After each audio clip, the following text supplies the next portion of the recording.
Welcome. You know, this show, Broadcasting on the Beach with Halftime Howie, we love doing all kinds of different segments, from music to talking about serious issues. And I saw something on Facebook that got my attention.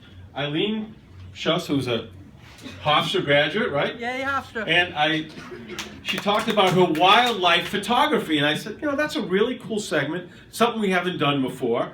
So I said, let's bring it on the show, because I was really impressed. So Eileen, welcome to the show. Thank you very much. And talk about some of these photos. And first of all, talk about your passion for photography, where it all started, and let's talk about some of these great photos. Thank you for inviting me on the show. I'm having a great time, and thanks to everybody that came out. As far as photography is concerned, I really took a passion towards it when I got my first digital camera, which was a present from my parents for one of my birthdays. I won't say which one, but it was a big birthday.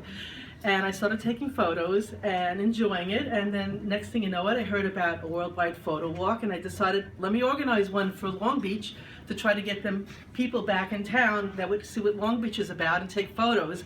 And we were actually publicized all over Newsday for that one. Then from there, I built a group on Facebook, which now has over 200 members. Long Island Photo Walkers is the name of the group for those that are interested.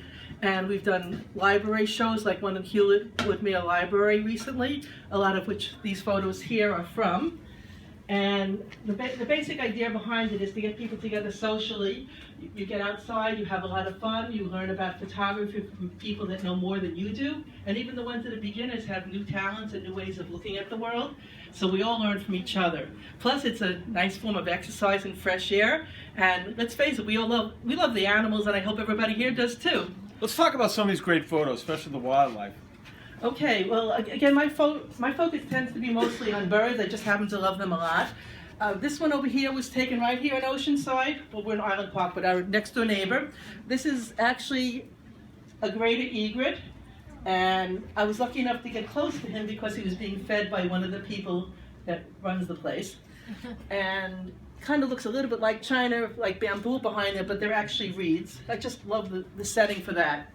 This one is from the top of my sister's house. There's the front steps right outside. There's a little bit of a lamp. And one day she came out, and there was a mourning dove sitting there on a nest. And next thing you know it, not just one, but two chicks. So you don't have to look very far. You can look right out your window, and you can see beauty if you want to. I suggest people clean their windows, take down their screens, and have a camera with them ready to take pictures. And by all means, get a bird feeder, because you get some really cute characters that way. Over here is a swan from Argyle Lake in Babylon that was taken from above, which is really an interesting way when you take a photo to get a different angle, to get a different perspective on things. Also important is to try to get the lighting the way you want it. So I wanted to offset the white against the black background there. This one I played with a little bit. I do Photoshop, and I personally don't have a problem with it, but maybe some people do. And this was taken on the eve of Hurricane Sandy. It was in Hempstead Lake Park, and I knew that these trees were going to be stripped of their leaves. And worse yet, they were actually knocked down by the storm. But this was the evening before, and I said, I must be crazy to be out here taking photos, but I just can't miss out on the beauty here. So it's one of my favorites. And this, unfortunately, is the aftermath of Hurricane Sandy on the boardwalk. It was in a show for Nassau County recently, when they had an art exhibit for people with Sandy-related artwork. But thank God we all got our boardwalk back. Who's happy about that one? Okay. And this is, I love the fall. The beauty in the Massapequa Preserve is really astounding. And I could kick myself for not knowing about it sooner in my life. But again, this is the type of thing you learn when you take on a hobby or an interest and you talk to other people. You learn about these places and you go out and you discover. What you can see in the foreground are some adolescent cygnets. They're not the babies anymore. And you've got the mother swan in the front. And the only reason I got this close, because I like to respect animals, not to disturb their nests and their habitat, is that they waddled up on shore where I was standing, because they basically swam across the lake. I was thinking, please get close so I can take a good picture. And they let me stand there for a while, at least long enough to get this photo, until I got hissed at. And then I had to get out of there really fast. Speaking of nesting animals, here's another cutie.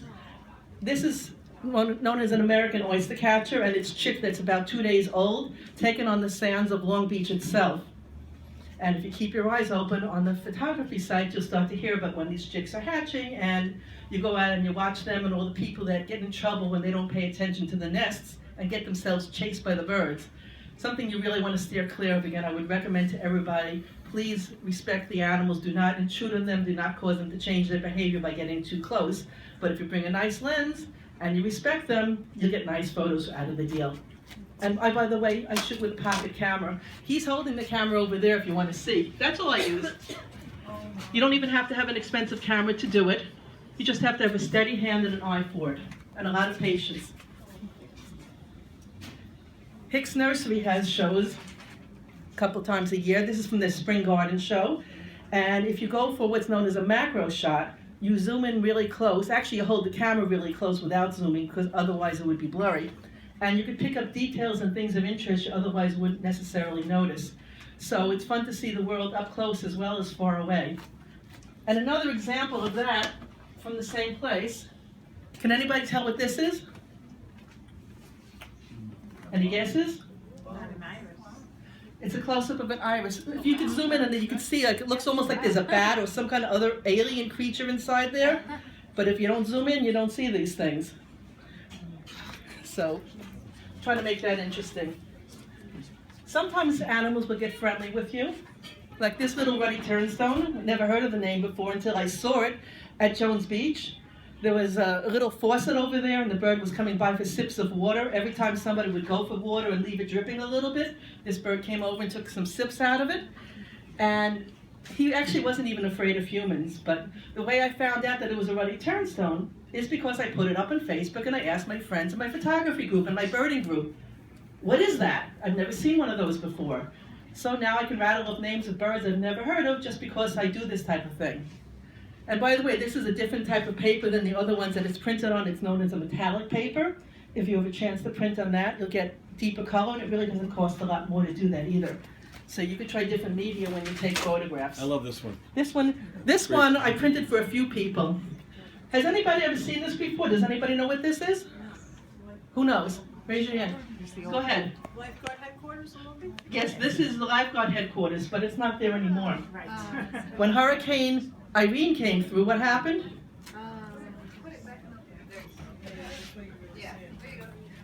When Hurricane Irene came through, this actually floated up and rammed into the railing on the boardwalk and dented it permanently. And as if that wasn't enough, when Sandy came through, it got washed out to sea.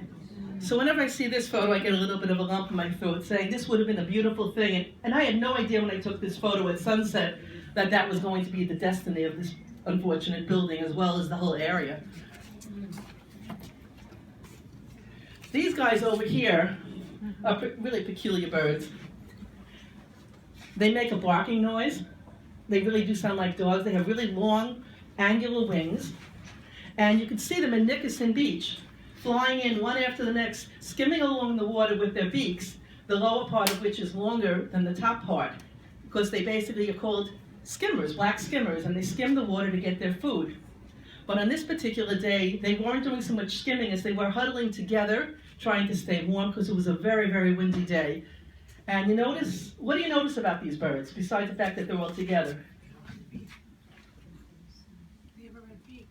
What else do you notice? The tail is red as well. The tail is red. What else? For camouflage. What about the orientation of these birds? And why are they all facing the same way? For the wind. For the wind. Birds like to face into the wind so the feathers don't get ruffled.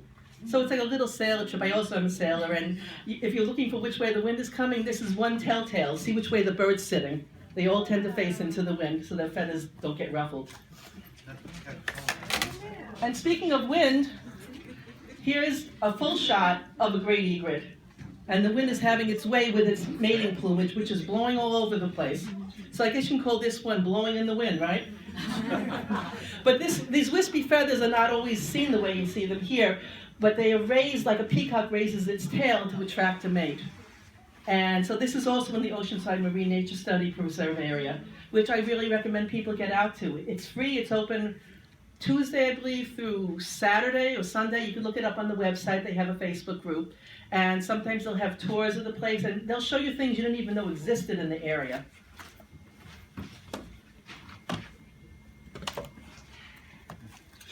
And for those of us that are in the birding circles and the photography circles, the guy in the front is a little bit of a celebrity to us. He's known as Woody the Wood Duck. Not something you'd expect to see around here. He must have been from some zoo, we're guessing. But he has a girlfriend that's a mallard. They hang out together. And behind him is one of his rivals, a male mallard. So you can see how different they look, but yet they somehow manage to coexist just like we all should in this world. And here's another photograph. These are also black skimmers. And this is one of their colonies.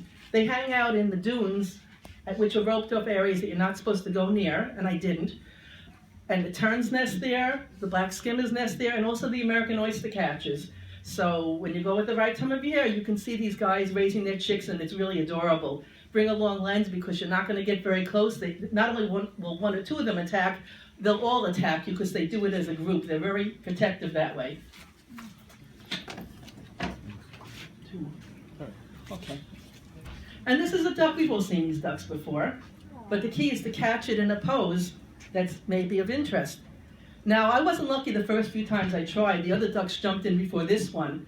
But if you're watching, you anticipate it's like a thinking man's game to photograph these creatures. You figure out what are they going to be doing. I knew it was going to be follow the leader, so I just waited for my chance, focused on this one, and got him right before he dipped his beak in the water. And the last one, this is a yellow-crowned night heron. And I first learned about them when my friends were spotting them in the treetops in Long Beach. This picture was taken also at the Marine Nature Study area in Oceanside, and he was waiting for a fish. So he was standing nice and still, so it made for a good photo. Anyway, that's all I have to bring for today, and I hope you guys enjoyed. Thank you. Great job, great job. I think all of us learned a lot too about wildlife. It's an awesome job.